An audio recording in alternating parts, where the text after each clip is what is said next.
Bonjour, moi c'est Kabibi Show de la conteuse africaine francophone. Je partage des histoires de vie réelles et vécues sur ma chaîne YouTube. Si c'est la première fois que tu tombes par hasard sur une de mes vidéos, n'hésite pas à rejoindre la team Kabibi Show en t'abonnant et surtout en cliquant sur la cloche de notification pour être au courant des vidéos que je partage.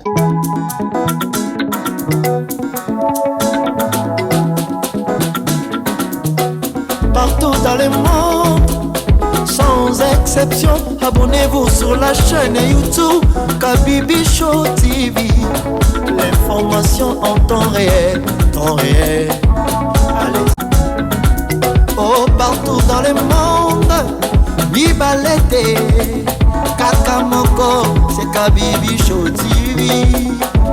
Allez, s'abonner, abonnez-vous massivement, s'abonner, abonnez-vous massivement, s'abonner, abonnez-vous. Oh maman Kabibi, moi si ya mayele, maman Kabibi, maman Yama solo, maman Kabibi, la chaîne est actuelle, maman Kabibi, information dans la source, oh, en temps réel, on parle de la réalité, de nos vies et nos parcours que nous traversons chez Maman Kabibi. Nous recevons des conseils, des avis, des qualités. Dans la team Kabibi Show, la team de qualité, c'est la team d'exception. Oh Maman Kabibi, Maman africaine, Maman Kabibi, Bendele Amboka chez Maman Kabibi. Moi si Kitoko, Maman Kabibi, la sagesse, la différence. Elle nous parle des histoires réelles, l'histoire vécue, remplie des émotions, avec éloquence, classe, la maman de la francophonie, Maman Kabibi, Kabibi Show TV, Maman Kabibi, Maman ya Bana, Maman Kabibi, Maman ya Boboto, Maman Kabibi, Kabibi Show, Kabibi wetwe. La team Kabibi Show TV, Bendele ya mboka, topesi olongonya. Kabibi Show, s'abonner, abonnez-vous massivement, s'abonner, abonnez-vous massivement, s'abonner, abonnez-vous massivement. Topanza sango ya Kabibi Show TV, toyoki na matoi tomoni na miso tondimi, tobeteli yo maboko.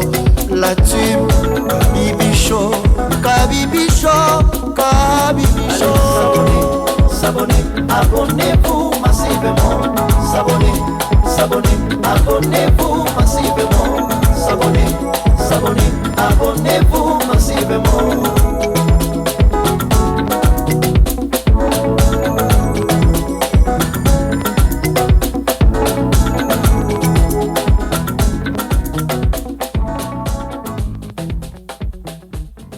L'histoire dont nous allons parler aujourd'hui, c'est l'histoire d'un monsieur béninois. Je me souviens, il y a une madame qui m'avait écrit un jour me dire « Kabibi, tu ne parles jamais des béninois. » Parce que les béninois, je pense que c'est un peuple assez tranquille, assez calme.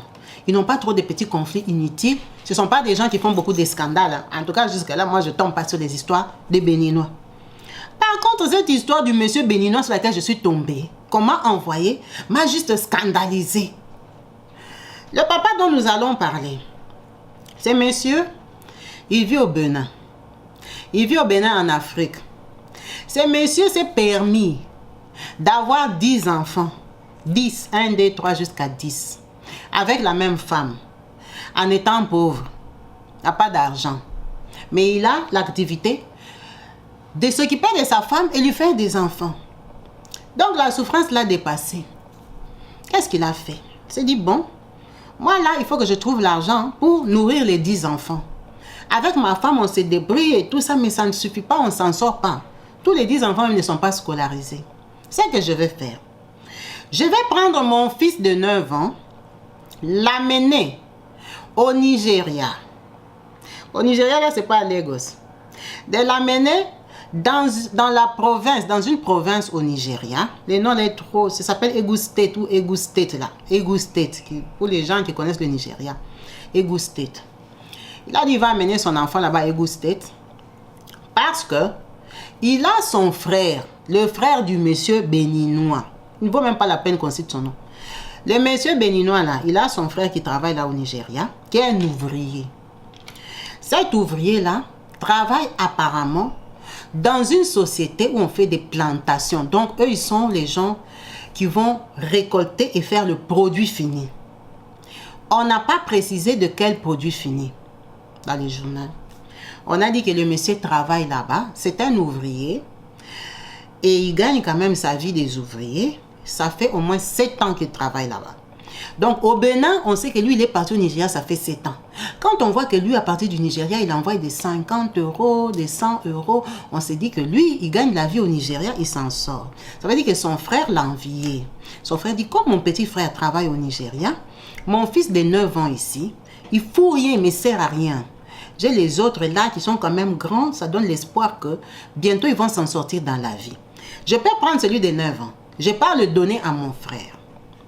Que mon frère l'amène au travail, là-bas des plantations, parce que c'est quand même une main d'œuvre. Quelqu'un qui a 9 ans, il peut servir. Il peut essayer même à ramasser seulement. Donc, il a parlé avec son frère. Son frère dit, il n'y a pas de souci. Moi, j'ai fait 7 ans ici au Nigeria. Je suis parmi les anciens de la boîte. Comme moi, je n'ai pas de problème, même si le salaire n'est pas élevé, mais quand même, j'accepte. Envoie l'enfant. Le papa, il a quitté le Bénin. Il est parti jusqu'à Egun State.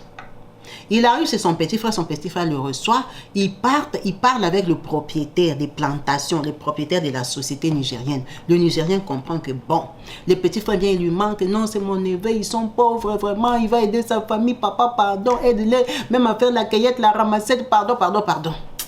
Le Nigérien là comprend que bon, c'est la souffrance, mon frère africain est venu pleurer que l'enfant de 9 ans peut sauver toute une famille, en ne sachant pas que le papa aussi est déjà caché là derrière la maison.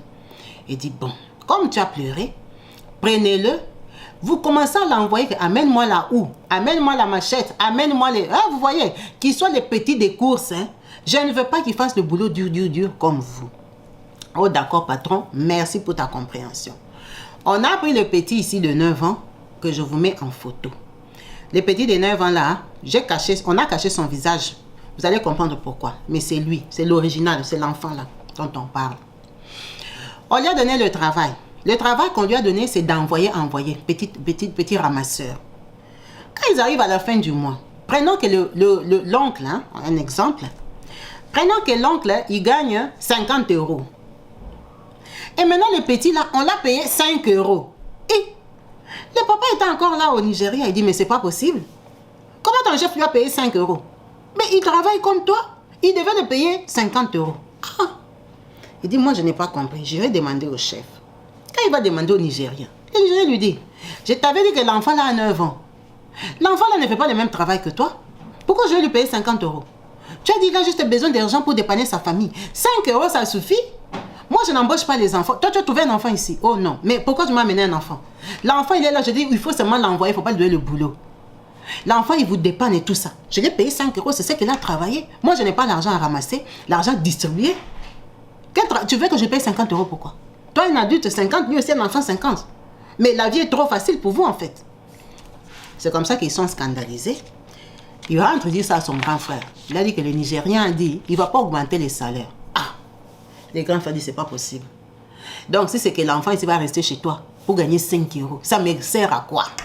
Ça me sert à rien. Dis-lui que mon enfant ne va plus travailler. Le petit frère rentre au travail, il dit au patron que, ah, papa, comme c'est seulement 5 euros de salaire, hein, l'enfant ne va plus travailler. Il dit, c'est toi qui l'avais amené. C'est comme hein, tu veux. Il n'y a rien à foutre. Ok, il rentre, il dit à son frère que c'est bon, l'enfant est démissionnaire. On ne va rien lui payer, pas d'ancienneté. Le grand frère appelle son petit frère à côté. Oh, petit frère, tu vois les 1 mois que j'ai fait ici au Nigeria. Et j'attendais les salaires de mon enfant pour voir comment ça marche. Je me suis renseignée. On m'a dit qu'ici à Egun State, là, quand je me promène dans les rues, je vois des grosses voitures, des patrons, des gens, les Nigériens qui s'en sortent. Et moi, je ne suis pas con. Je sais qu'ici au Nigeria, il y a ce qu'on appelle le rituel d'argent. Les gens font des trucs, des magies, des fétiches et tout ça. Ils deviennent riches. Ah, son frère lui dit, frère, moi comme j'habite là, je travaille aux plantations. Je sais qu'il y a beaucoup de choses qui se passent à Eagle State ici. Mais moi, si je faisais ça, j'allais être riche. Tu as vu là où je travaille, tu connais mon salaire. Moi, je ne sais pas. Comme tu les as vus dans la rue là. C'est comme ça que moi aussi je les vois. Il dit, moi j'ai réfléchi. Tu vois, Dieu m'a béni. Moi, je suis béni. J'ai 10 enfants. Ça, c'est un des enfants. Ça veut dire que là-bas au Bénin, il me reste 9. Après réflexion, je me suis dit, j'ai payé des tickets pour venir jusqu'ici au Nigeria. On a calé un mois. Pour rentrer avec 5 euros, ça ne me sert à rien. C'est un échec. Qu'est-ce que je vais rentrer dire à la maison? Donc, je suis venu au Nigeria un mois pour rien. Ça n'a pas payé. Moi, ce que je pense que je suis prêt à sacrifier l'enfant de 9 ans ici, dans les rituels. Si on peut trouver un féticheur, quelqu'un qui peut nous faire des trucs, on lui donne l'enfant ici parce qu'on ne va pas se cacher. Pour avoir l'argent, il faut un sacrifice sanguin.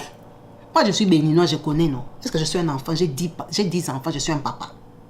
Je sais qu'il faut le sang. Donc, moi, je suis prêt à mettre la vie de cet enfant en jeu. On le sacrifie, comme ça, je deviens riche. Moi, je peux m'occuper des 9 autres. À quoi ça sert d'avoir 10 et tu es pauvre? Mais je veux vendre un. Et puis, tu as au moins 9 qui vivent bien. Et moi-même. Et madame, qu'est-ce que tu en penses? Le petit frère lui dit, tu vois, frérot, depuis que j'habite ici au Nigeria, 7 ans là, moi, je suis jamais allé chez un féticheur. J'ai vu de mon boulot. J'étais venu chercher la vie. Dieu m'a béni. J'ai trouvé le boulot des plantations. Maintenant, comme toi, tu veux les fétiches, il faut que moi-même, là, qui habite au Nigeria, je cherche aussi les féticheurs. Parce que je ne sais pas où les trouver. Il dit tout justement, va chercher. Va chercher les féticheurs qui ont besoin du sang, là, pour nous enrichir. Le petit frère est embarrassé. Il commence à regarder au travail qui est proche de moi. Il tombe sur son ami, collègue, qui est proche. Il dit, ah, mon frère, j'ai tel problème que je vous ai expliqué là. Le collègue les regarde, il dit, bon, moi, je sais que ça existe, je suis nigérien. Mais à ma connaissance, je ne connais pas un endroit où on peut aller sacrifier l'enfant et puis directement on a l'argent, les serpents vomit l'argent ou je ne sais pas quoi. Tu vois, je ne connais pas vraiment un endroit comme ça. Attends, moi aussi, je vais me renseigner chez mon cousin. Le collègue, il part aussi chez son cousin au quartier. Son cousin qui est bien éveillé, là, qui est un peu bizarre. Hein? Vous voyez, nous tous dans les familles, on a des gens, on sait que celui-là, il ne connaît pas Dieu. Il part chez son genre de cousin, là. Il va lui demander que, cousin, on a tel problème. Où est-ce qu'on peut aller? Le cousin dit, oh, tout justement. Moi que tu vois là, qui suis connecté, branché. Je connais un féticheur. Lui, coup direct. On va l'amener, il va nous donner la solution. Il part, il dit à son collègue béninois. Les béninois aussi dit à son grand frère qui est venu avec l'enfant. Le grand frère est très pressé. Il dit à moi, j'aurai l'argent, l'enfant ici même, il me sert à quoi? Ils prennent rendez-vous avec les cousins, les collègues et les petits frères. Les 4 papas, que je vous mets ici en vidéo. Le papa qui est à l'extrémité, où j'ai mis la photo de l'enfant, c'est ça le papa de l'enfant. C'est ça le papa. Donc, ils arrivent chez le féticheur. Quand ils arrivent, le féticheur très content, il fait la magie. Asseyez-vous, moi, maître des eaux, maître des ciels, maître des forêts, maître des cimetières, des cercueils et tout ce que vous voulez. Je suis là, j'ai la solution. Vous dites quoi, mes enfants? Ah, papa, nous, notre problème est que ils expliquent leur histoire et ils ont besoin de, comme on appelle en anglais, ritual money. L'argent des fétiches, l'argent du sang. Nous sommes prêts, on a déjà les candidats, l'enfant est là. L'enfant, là, il est pur, il est sain, il ne connaît pas le mal. C'est l'argent puissant, c'est le sang fort. On t'a amené. Et le féticheur regarde et dit, ah bon? Comment vous l'avez trouvé l'enfant là? Vous l'avez volé sur la route? Je dis non. Ah, nous des papas responsables comme ça, on va voler l'enfant. Son papa est là. Ça c'est son papa. L'enfant c'est béninois. Il est venu de son papa du Bénin. Le papa dit lui-même il veut vendre son enfant. Papa c'est ton enfant. Le féticheur dit attends. Appelez l'enfant là. L'enfant entre. Bonjour, ça va? Oui, ça va papa. Alors, tu es venu avec tes tontons? Oui, papa, je suis venu avec mes tontons. Alors, qui est ton papa parmi les 4? Il dit, ah, mon papa est là. Il dit, ah bon, c'est ton papa? Oui, c'est mon papa. Ah, vous venez d'où? Oh non, on vient du Bénin, papa. Ah, vous venez du Bénin, vous avez bien voyagé? Oui, on a bien voyagé. On est ici, ça va faire 1 mois et demi. On habite chez tonton. Ça, c'est le petit frère de papa, c'est mon tonton. On habite chez lui. Il est gentil, il a des enfants, il a une femme et des enfants. Ah bon, ah, tu es trop mignon. Oui, papa. Ok, je vais te prendre à côté avec moi. On va un peu discuter, je vais causer avec toi. Tu es un grand garçon, non? Tu me fais confiance. Oui, papa, je te fais confiance. Papa, je peux aller où, mon fils? Vas-y, vas-y avec papa. Ok, le féticheur part. Il arrive dans la pièce. On ne sait pas ce qu'il a causé avec l'enfant. Ils ont causé. L'enfant est sorti toujours content. Il est avec son papa et son tonton. Ils sont sortis avec d'autres vieux papas. Ils vont rentrer à la maison. Quand ils arrivent là-bas, les féticheurs restent. Il allume les feux, il met les cendres, il met la fumée. Il dit vraiment, je vais vous parler en tant que maître. Déjà, je vais vous dire que l'argent des rituels n'existe pas. Oh! Comment ça? L'argent des rituels n'existe pas. Comment ça n'existe pas? Non. C'est que vous entendez là que, oh, tu viens avec quelqu'un, tu lui donnes, on va te donner l'argent, ça va sortir du sac à main. Ça n'existe pas, c'est faux. C'est autre chose. C'est autre chose, mais autre chose, là, dis-nous. Il dit, mais ce que vous voulez. Je n'ai pas besoin de tuer l'enfant aujourd'hui pour vous donner ça. Il dit, mais il faut quoi? Alors nous, on veut le sacrifier parce qu'on sait qu'après, vous allez demander les gens. Les gens là que vous cherchez, Jean est déjà là, la personne est déjà là. On a amené l'enfant qui est pur. Toi, tu veux que nous, on vienne après, tu dis, donne-moi ma femme. Il dit, hein, l'argent des rituels que vous cherchez là, ça n'existe pas. Ce que vous voulez, c'est compliqué. C'est plus compliqué, c'est ça. Moi, déjà, je me suis isolée avec l'enfant. L'enfant a la tête dure. Comment ça? L'enfant a une tête dure. L'enfant là, pour prendre la tête de l'enfant, c'est trop compliqué. Je peux pas. Ah! Quelle déception. 3 heures du temps qu'on a passé chez toi. Oui, je peux pas. L'enfant là a la tête dure. Parce qu'il leur a dit que l'argent des rituels n'existe pas, ils n'ont pas cru. Il leur a dit que l'enfant a la tête dure. Il ne peut pas prendre la tête de l'enfant et puis faire ça l'argent. Ah! Ils sont sortis découragés, tous les 4. Ils sont partis, questionnement sur la route, mais ce n'est pas possible. Toi, tu avais dit que les messieurs là est fort. Mais moi, je ne comprends pas. Les messieurs là, les gens viennent ici. Tu ne vas pas les ranger vers les... Ah! Ils sont partis. 3 jours après, le féticheur rappelle le cousin qu'il a... Parce que le féticheur a compris que la façon qu'ils étaient déçus, qu'ils sont partis de chez lui, le féticheur a compris qu'ils iront chercher notre féticheur et ils vont dire au féticheur là que lui, il a dit que l'argent n'existait pas. Le féticheur les a appelés. Il a appelé le cousin et dit, bon, j'ai trouvé la solution. J'ai parlé avec mes collègues féticheurs.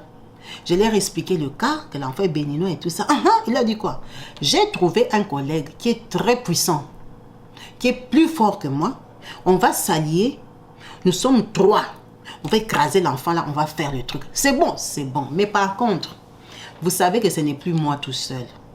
Donc moi, j'ai mes collègues, je les connais. Eux, ils ne connaissent pas les collègues. Il me faut 100 000. 100 000 naira. Je n'ai pas eu le temps de traduire ça en euros. 100 000 naira, c'est la monnaie nigérienne, pour pouvoir donner aussi à mes collègues. Comme ça, on fait le boulot. Nous, on vous attend. On attend quand vous êtes près de 100 000 naira, vous nous emmenez. Hey!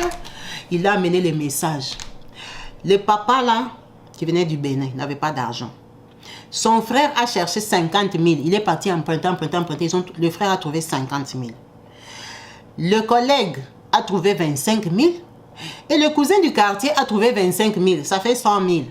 Parce que le collègue a dit quand même, moi je ne vais pas t'amener, toi tu sacrifies l'enfant, je suis au courant, tu vas devenir riche tout seul avec ton frère. Moi aussi quand même. C'est moi qui ai trouvé. Maintenant le cousin a dit, ça c'est le business. Vous venez, c'est moi qui cherche les gars.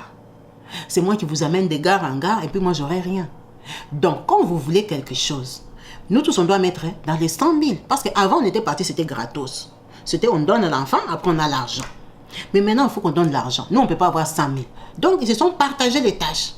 L'autre, le frère, il a mis 50 000 pour lui et son frère. Bon, le frère, on a dit, il ne va pas participer parce que c'est lui qui donne l'enfant. Quand quelqu'un donne l'enfant et vous devenez riche, il va encore donner l'argent. Ce n'est pas possible. En tout cas, le partage est équitable. Moi aussi, je suis d'accord. Tout le monde est d'accord. Ils ont pris 100 000. Ils ont pris l'enfant. On va chez le même tonton là que tu avais vu les jours. Ah, papa, on y va. Ils sont partis avec l'enfant, tout joyeux. L'enfant ne sait pas que là, il parle et il ne va pas rentrer. Quand ils arrivent chez les féticheurs, là, les féticheurs, il les reçoit dans un autre endroit. Il les reçoit, il dit qu'il doit les voir avoir les 100 000 avant qu'il les présente à ses amis qui fassent la cérémonie. Mettez les 100 000, mettez les 100 000, bara. Le féticheur a pris 100 000 en poche. Wow. Il dit, bon, j'ai pris les 100 000, vous avez réfléchi. Oh, on a réfléchi. Vous êtes sûr de ce que vous avez dit? Oh, nous sommes sûrs. Vous êtes prêts à sacrifier? Oh, vous avez préparé l'enfant. Ah, comment on va préparer l'enfant, papa féticheur? Ok, d'accord, l'enfant est là. Ok, bon, faites entrer l'enfant. Ils ont fait entrer l'enfant. Ok, maintenant, moi, je vais me mettre là dans une pièce à côté avec l'enfant. Je vais appeler les autres maîtres. Parce que les autres maîtres sont déjà derrière. Nous, on va faire, allez, dites au revoir à l'enfant. Oh, l'enfant, bisous, papa, et tout ça. Tu vas causer avec papa, là, les papas les tiennent comme ça. Courage, mon fils. En tout cas, je te confie à papa qui est devant toi, là. Je viens te chercher tout à l'heure. Ok, papa, et tout ça. Le féticheur prend l'enfant. Il se met seulement dans la pièce à côté. Le papa l'entend seulement, oui. Oh, oui, comment encore? Il regarde comme ça, la police. Le féticheur a appelé la police. Quand la police tombe comme ça, ils sont paniqués. La police venait attraper le féticheur. On a signalé qu'on est venu donner l'enfant ou quoi. Le féticheur, comme il les avait appelés là, vous voyez comme ils mettent beaucoup de choses par terre là. Il avait déjà mis un téléphone qui enregistrait tout ce que lui disait et ce qu'il répondait. Quand il disait au papa, tu es sûr? Le papa dit, oui, je suis sûr. Et toi, l'oncle? Oui, je suis d'accord. Et vous, les 100 000? Oui, d'accord. Vous avez préparé là. Tout est enregistré. Le féticheur a appelé la police. La police tombe. Les féticheurs les avaient déjà signalés. C'est quoi? Oh, Kraka, qui est le papa? Le papa de qui? Le papa de l'enfant. Oh, moi, je ne le connais pas. L'enfant dit, c'est mon papa, c'est mon oncle. On les a attrapés, attachés et tous. Là, vous voyez la photo là. C'est à la police station, mais comme c'est au village, c'est un genre. C'est ça la photo. On les a attrapés. Les féticheurs les a dénoncés. Pourquoi? Parce que les féticheurs disent, je suis un papa. Même si je suis féticheur, j'ai accouché, j'ai des enfants. Je leur ai dit que money ritual n'existait pas.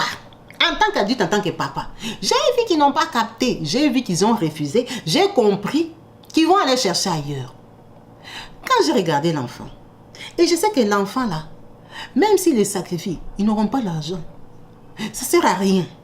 On demande les 100, mais on ne demande pas les 100 comme ça qu'amène les 100, on te donne l'argent. Ça ne se fait nulle part.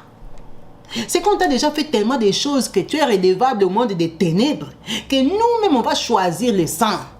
C'est pas que toi, tu viens avec les 100, donc tu peux attraper ta copine, tu viens l'amener. Non, ça c'est les sectes. Ce n'est pas chez nous les féticheurs. Donc les féticheurs avaient compris, quand il a dit ils sont partis, il est resté réfléchir en tant que papa, il a dit non.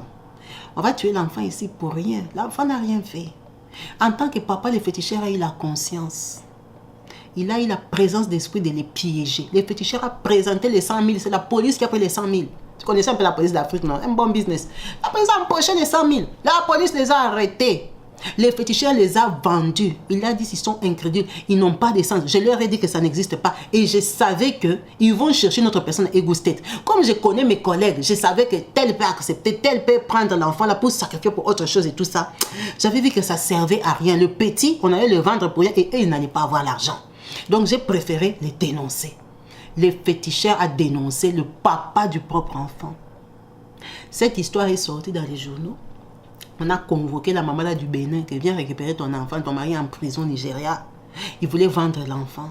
Avec les preuves, leur voix, leur accord et tous en prison. On les a arrêtés, on a sauvé la vie de cet enfant. Malheureusement, c'est au Nigeria. Le gouvernement nigérien ne peut pas prendre l'enfant là, que le mettre en sécurité ou en... Non, on a juste appelé la maman que viens récupérer ton enfant. L'enfant là, je pense qu'on lui a expliqué.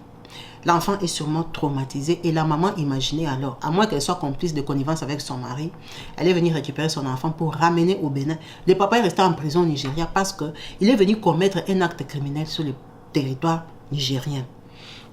Et c'est comme ça que cette histoire s'est finie. Cette histoire s'est passée en juin 2023. Cette année ici, qu'on a arrêté ces 4 papas ici qui ont une mauvaise intention. On a convoqué les messieurs des plantations. C'est comme ça qu'il a expliqué qu'il lui avait payé 5 000 et tout et tout. Il est resté bouche bée. Il s'est dit, mais comment des gens peuvent réfléchir comme ça? Cette histoire est juste scandaleuse. Dans cette histoire, il y a tellement de leçons que moi, je pense personnellement que cet enfant-là a une étoile de Dieu déjà. Cet enfant-là a un avenir. Cet enfant-là, ce n'était pas son jour. Comment on peut t'amener chez un féticheur ritualiste et il refuse de te prendre? Il a refusé et je ne vais pas le faire. Il les a dissuadés, mais là, lui-même, il est resté réfléchi. Pendant les 3 jours-là, il a fait beaucoup de mal aussi. Il a fait du mal aux autres personnes. Mais quand même, en conscience d'être humain. Donc Dieu l'a même mis. Tu vois, quand on dit que Dieu peut même prendre tes ennemis et les mettre à ta disposition, c'est ça là. Les féticheurs ont laissé fétiche. Parce que pendant les 3 jours de réflexion, là, il travaillait, il avait d'autres clients. Il a laissé fétiche, il est parti plaider la cause de l'enfant de Dieu. Cet enfant-là n'a pas été exécuté. Pendant 3 jours à Egounous-Tête, là, il pouvait trouver un autre. Tu allais dire oui, 3 jours c'est beaucoup. 3 jours de recherche, trouver un féticheur là-bas au Nigeria, c'est combien de jours? Il pouvait trouver un autre qui allait déjà faire le travail. Mais Dieu a laissé 3 jours sont passés qu'ils sont tellement cons. Ils sont allés chercher encore l'argent pendant une semaine pour venir donner. Donc ils ont perdu encore peut-être 1 mois au Nigeria en train de rassembler l'argent pour venir donner à un féticheur qui les a tournés en bourrique. Quand Dieu te connaît, il te connaît. Quand il dit mettra tes ennemis sont ton marche-pied là. Marche-pied au vrai sens du mot. L'enfant là est sorti plus que vainqueur. Peut-être qu'ils ne sont même pas chrétiens. Parce que ce n'était pas son jour. Vraiment, cette histoire doit nous donner d'abord une leçon que la pauvreté peut amener l'intelligence de quelqu'un à un niveau que tu ne peux pas comprendre. Comment tu peux dire sur 10 enfants, tu vas sacrifier un pour que tu sois riche pour les 9 autres? Pourquoi tu les as fait? Et si tu les as déjà fait, maintenant pourquoi sacrifier un? Sacrifie seulement tous les 10, tu restes libre. Ça, c'est quelle intelligence? À quel point l'être humain est devenu incrédule?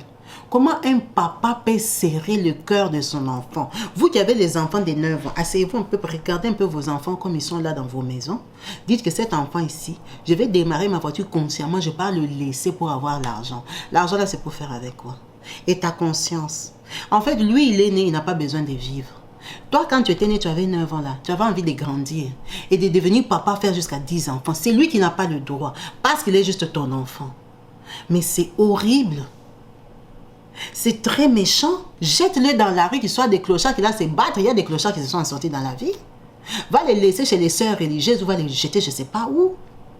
Pourquoi les faire? C'est pour ça qu'on dit qu'il faut éduquer la masse. Il faut faire des campagnes dans tous ces villages-là, dans toutes ces petites villes-là. Apprendre aux femmes à leur mettre les stérilés. Et puis arrêter tous ces pasteurs-là qui disent que c'est Dieu qui donne l'enfant. Dieu donne 10 enfants à un clochard qui veut maintenant aller vendre les enfants. Arrêtez de dire que non, toi mets seulement au monde, c'est Dieu qui t'a donné. Mais non, il faut calculer, ils n'ont pas d'argent, ils n'ont pas besoin de 10 enfants. La preuve qu'il est prêt à commencer à les vendre. Il est prêt à les sacrifier. Ce sont des prédications qu'on doit abolir. Il faut arrêter de dire ça aux pauvres. Dieu, il donne aux riches. Parce qu'il sait qu'ils peuvent s'en occuper. Il ne donne pas à quelqu'un qui, tellement il en a, il commence à chercher à les sacrifier. Donc c'est Dieu qui lui avait donné les enfants pour qu'il aille sacrifier maintenant pour que lui soit riche. Donc Dieu donne les enfants, il ne donne pas l'argent. Il ne pourvoit pas. Éduquons nos masses. Éduquons les populations. Tu es là, tu me regardes. Si tu arrives à comprendre ma vidéo, c'est que tu es déjà quelqu'un qui a un savoir. Après ta tante là qui est au village que tu as laissé, il faut lui dire que tu connais ce qu'on appelle les préservatifs. Tu connais ce qu'on appelle les stérilés. Il faut que ceux qui ont de moyens, vous avez les associations. Arrêtez d'aller faire seulement association pour la politique qu'on vous vote, vous devenez des députés. Allez même dans les coins des villages, ouvrez même un faux centre hospitalier là, une pièce que tu loues à 20 €, 30 €. Tu es en Europe, tu es je ne sais pas, tu es même à Kinshasa. Tu es à Libreville, tu as accès au CHU. Prends même une infirmière du village là, tu pars, tu commences à payer 50 €. Maman, Mamika Bango, mets-leur les stérilés, donne-leur les pilules. Qu'elles n'accouchent pas. Qu'elles n'accouchent pas parce qu'accoucher là ça sert à rien. Si c'est les accoucher pour qu'ils soient des voleurs, des bandits à main armée, pour qu'ils soient des enfants que vous commencez à sacrifier pour être riches, on les a accouchés pourquoi? Avec tous les risques de kwashiorkor, avec tous les risques de malnutrition, à quoi ça sert? À quoi ça sert? C'est que Dieu m'a donné. Dieu ne t'a pas donné un enfant pour l'amener chez un ritualiste. Il t'a donné un enfant pour sa gloire, pour que tu l'élèves, pour que le glorifies, pour que cet enfant-là multiplie, remplisse la terre. Il ne t'a pas donné un enfant pour que tu ailles le sacrifier. Le problème est que beaucoup de gens ne sont pas éduqués. Parce que le monsieur là même, on l'a arrêté, d'accord, il voulait poser un mauvais acte. Mais est-ce que ça en vaut la peine? Est-ce que quand on va les libérer, vous pensez qu'au Nigeria, on va l'arrêter combien d'années? Il va faire 10 ans de prison. Pourquoi? L'enfant n'est pas mort? Il prend la place, il occupe la place pour lui, en plus c'est un béninois. On va le laisser.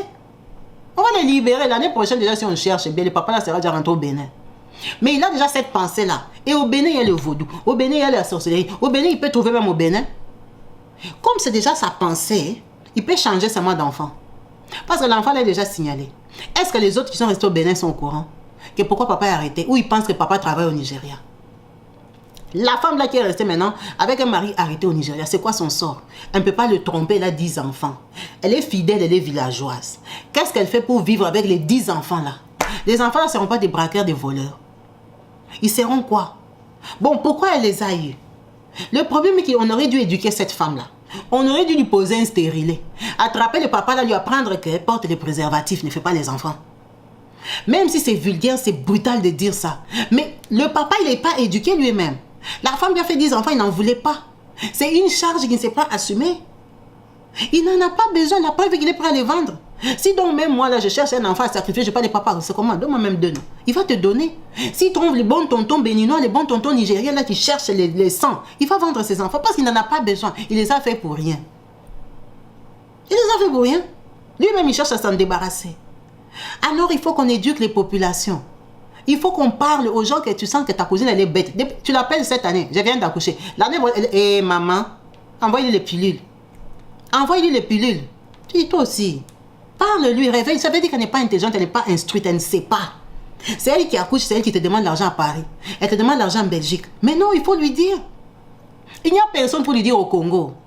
Chez nous, on appelle ça éducation à la vie. On apprend ça à l'école, mais on apprend ça à quel âge? À 12 ans, à 11 ans. Le temps que tu as 18 ans, tu as déjà tout oublié. Hein? Quand on te voit avec un préservatif, tu es une fille, on dit que tu es une pute. Tu n'es pas une pute, tu te préserves des maladies, des grossesses indésirables.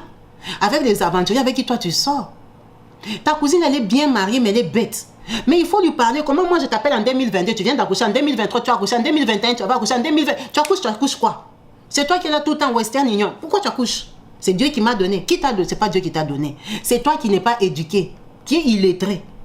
C'est toi qui ne sais même pas calculer tes périodes. C'est toi. C'est ça même le gouvernement devait avoir des gens pour éduquer la masse.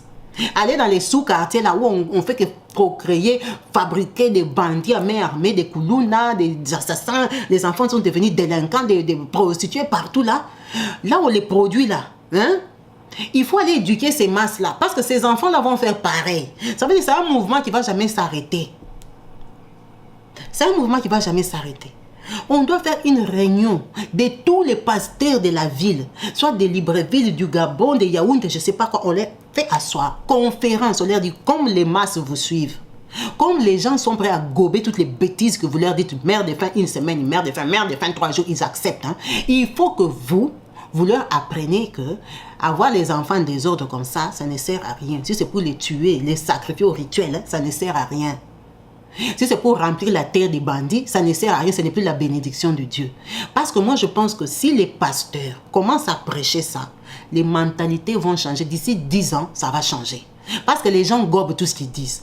La masse, là, elle est soit guidée par les pasteurs, soit par les musiciens profanes. C'est des messages comme ça qu'ils doivent envoyer à la population. Parce qu'un exemple comme ça, c'est juste catastrophique. Combien de papas il y a comme lui? Combien de papas ont finalement sacrifié leurs enfants et n'ont pas eu l'argent? Et ils ne viendront pas dire que l'enfant, c'est moi qui l'avais sacrifié. Il va se cacher. Ça va passer comme ça. L'enfant était seulement mort. Mais il n'est pas éduqué. Comme il est bête là, il va encore aller essayer avec un autre enfant. On va lui dire, va au Congo, Brazzaville, là-bas, là-bas ça marche. Il va prendre l'enfant, il va dire, je pars à Brazzaville. L'enfant part mourir là-bas. Pour rien. C'est des mensonges. Mais c'est un problème d'éducation. Après, chacun comprend comme il veut. Chacun peut s'opposer à ma pensée, mais ça reste ma pensée à laquelle je crois. Et que je pense que c'est un travail qui est revenu à tout le monde, qui a l'intelligence de comprendre la vie. C'est pas parce que tu n'as pas d'enfant que tu vas dire que non, quand Dieu donne, il faut prendre. Non, Dieu donne, mais il ne donne pas pour détruire à la fin. Il donne pour que ce soit une bénédiction. Parce que pour qu'un papa arrive à ce point-là, ce papa-là, je vais essayer de zoomer sa photo. Il n'est pas vieux. C'est un monsieur que, à cause de la faim, il peut avoir les 48 ans. Ça veut dire que sa femme n'a pas encore accouché. Maintenant, lui-même, il en a déjà 9. L'enfant là qu'il a amené, il en a 10. L'enfant là qu'il a amené, il a 9 ans. On ne sait pas s'il a des petits frères. Non, pour lui, il estimait qu'un enfant de 9 ans doit aller travailler dans les champs. L'enfant là sert à quoi? Il va grandir au Nigeria dans les champs. Demain, il sert à quoi? Il peut être voleur. Son oncle peut les chasser à 11 ans. Il va être délinquant. C'est un enfant qui ne lui sert à rien. Donc, il ne faut pas prêcher au papa là et à sa femme que c'est Dieu qui lui a donné. Ils sont tombés. La femme est tombée enceinte parce qu'elle n'est pas éduquée. Parce qu'elle ne sait rien calculer. Elle se donne comme ça parce qu'on lui a dit qu'il faut donner à ton mari tous les jours. Mais le mari, là, il faut lui apprendre à mettre un préservatif. La femme, il faut lui apprendre à prendre des pilules. Comme ça, il ne va pas remplir la terre des gens qui ne servent à rien. Parce qu'ils ne servent ni à leurs parents, ni à la société. Ils nous mettent en insécurité. Il faut que certaines croyances soient abolies. En tout cas, cette histoire m'a stressée, m'a traumatisée. Je me suis dit, comment un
parent peut penser à ça? C'est qu'il est arrivé à bout. Ce monsieur-là, il est détruit mentalement. Il est détruit psychologiquement. Parce que quand il se réveille le matin, il compte 10 enfants plus une femme. 11 personnes qui m'attendent et je n'ai rien. C'est une forme de responsabilité mal exprimée. Il veut être responsable en voulant assurer pour les 9 autres. Mais prêt à sacrifier un. Mais le 1, il a droit aussi à la vie que lui, il lui a donnée. Tu as donné à 10, tu dois garder les 10. Mais maintenant, il faut qu'il arrive à comprendre ça. Que c'est sa responsabilité. Qu'il doit se battre pour les 10, pas pour 9. Pas vendre un pour les 9. Le 1 là, il est aussi son enfant comme les 9 autres qu'il a gardés à la maison. C'est ça le problème. Le sortir de prison, il sort traumatisé d'avoir fait la prison. Traumatisé d'avoir déçu son enfant. Traumatisé de la honte qui s'est propagée dans le monde entier, peut-être jusqu'au Bénin dans son entourage, traumatisé de l'échec parce qu'il n'est pas rentré avec l'argent, traumatisé de se rendre compte que j'ai encore les 10 qui m'attendent. Ça veut dire que c'est un papa qui doit avoir déjà un psychologue, un psychiatre. C'est le genre de papa, vous allez entendre que sa case avait brûlé, tout le monde est mort. C'est lui qui a mis le feu. Ça veut dire qu'on va libérer quelqu'un qui n'est pas bien. Et ça va aller de pire, de mal en pire, de mal en pire, de mal en pire. Ça ne va pas s'arrêter. Battons-nous. Ne dis pas que qu'est-ce que moi je peux faire. C'est que moi, Kabibi, j'ai fait. Toi aussi, tu peux le faire à ton niveau. Par un SMS, par un appel, par une engueulade avec ta soeur, par une engueulade avec ta tante, par une vérité qui va déranger la personne, même si c'est fâche, mais tu l'as dit la vérité. Par prendre même des préservatifs, là, que toi, là où tu travailles, on jette ça par terre, là. Tu prends ça, tu envoies ça même dans ton pays. Tu envoies ça en Centrafrique. Tu envoies ça, c'est pas en Conakry, là-bas. Tu envoies ça n'importe où. Donnez à ces gens-là. Hein? Expliquez-leur. Tu peux envoyer même des livres. Hein? Ma cousine là qui est infirmière, est-ce que tu ne peux pas créer même dans un quartier comme ça une forte association qui fait un truc là? Toi, si tu peux parler, tu peux dire aux mamans là qu'il ne faut pas accoucher n'importe comment. Tout le monde peut faire à son niveau. Le travail n'est pas livré qu'au président de la République ou au ministre de Santé. Il a autre chose à faire. Il doit voler, non? Lui, il ne va pas voler son argent. Il va rester ministre combien d'années? Il est occupé à voler. Comme ils sont occupés à voler, à faire autre chose là, hein? Ils n'ont pas le temps pour les conneries comme ça. Ils ont le temps pour faire autre chose. Alors que nous-mêmes, les populations qui avaient eu l'occasion de comprendre certaines choses, si on commence, chacun commence à son niveau, avec le temps, les gens vont comprendre. S'ils sont en Afrique, ils sont capables de nous imiter dans notre accoutrement, notre façon de faire les choses, de parler, tout ça. Ils peuvent aussi nous imiter dans des choses essentielles qui va aider l'Afrique à s'améliorer. Parce qu'il y a beaucoup d'enfants qui naissent qui n'avaient pas besoin de naître. C'est inutilement qu'ils sont nés. Ils sont nés, ils ont détruit la vie de leurs parents parce qu'ils sont trop nombreux. Ils ont détruit la société parce qu'ils nous volent, ils nous braquent. Ils ont détruit la société parce qu'ils donnent une mauvaise image du pays. Le pays devient en sécurité à cause d'eux et ils ne vont pas s'améliorer. Et tous les jours, on accouche des enfants comme ça.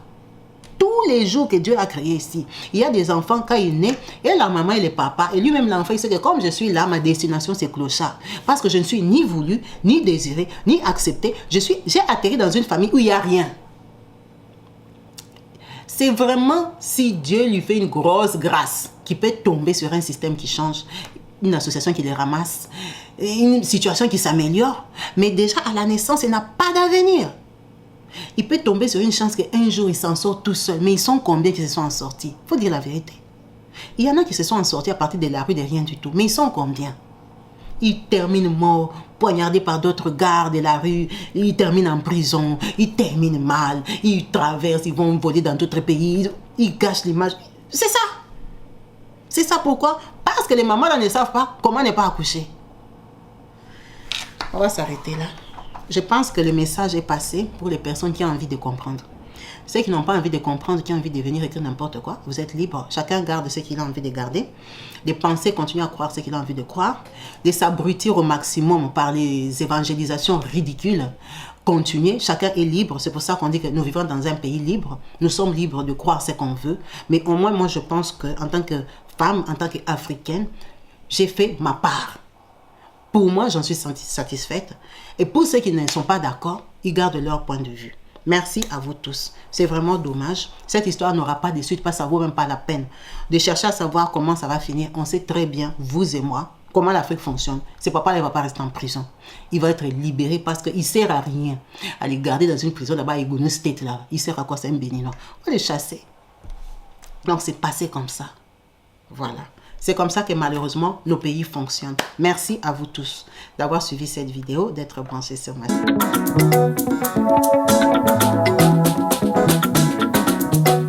Partout dans le monde, sans exception, abonnez-vous sur la chaîne YouTube Kabibi Show TV. L'information en temps réel, temps réel. Allez. Oh, partout dans le monde, Bibalete, Kakamoko, c'est Kabibi Show TV. Allez, s'abonner, s'abonner, abonnez-vous massivement. S'abonner, s'abonner, abonnez-vous massivement. S'abonner, s'abonner, abonnez-vous. Oh, Maman Kabibi, moi si Amayele, Maman Kabibi, Maman Yama Solo, Maman Kabibi, la chaîne est actuelle, Maman Kabibi, information dans la source, oh, en temps réel, on parle de la réalité, de nos vies et nos parcours, que nous traversons chez Maman Kabibi, nous recevons des conseils, des avis, des qualités, dans la team Kabibi Show, la team de qualité, c'est la team d'exception. Oh Maman Kabibi, Maman africaine, Maman Kabibi, Bendele Amboka, chez Maman Kabibi, moi si Kitoko, Maman Kabibi, la sagesse, la différence, elle nous parle des histoires réelles, l'histoire vécue, remplie des émotions, avec éloquence, classe, la maman de la francophonie, Maman Kabibi, Kabibi Show TV, Maman Kabibi, Maman ya Bana, Maman Kabibi, Maman ya Boboto, Maman Kabibi, Kabibi Show, Kabibi wetwe, la team Kabibi Show TV, Bendele ya Mboka, Topesi Olongonia, Kabibi Show. S'abonnez, abonnez-vous massivement. S'abonnez, s'abonnez, abonnez-vous massivement. S'abonnez, s'abonnez, abonnez-vous massivement. Topanza sango ya Kabibi Show TV. Toyoki na matoi tomoni na miso tondimi. Tobekeli oma oko. La team Kabibi Show. Kabibi Show. Kabibi Show. S'abonnez, abonnez-vous massivement. S'abonnez, s'abonnez, abonnez-vous.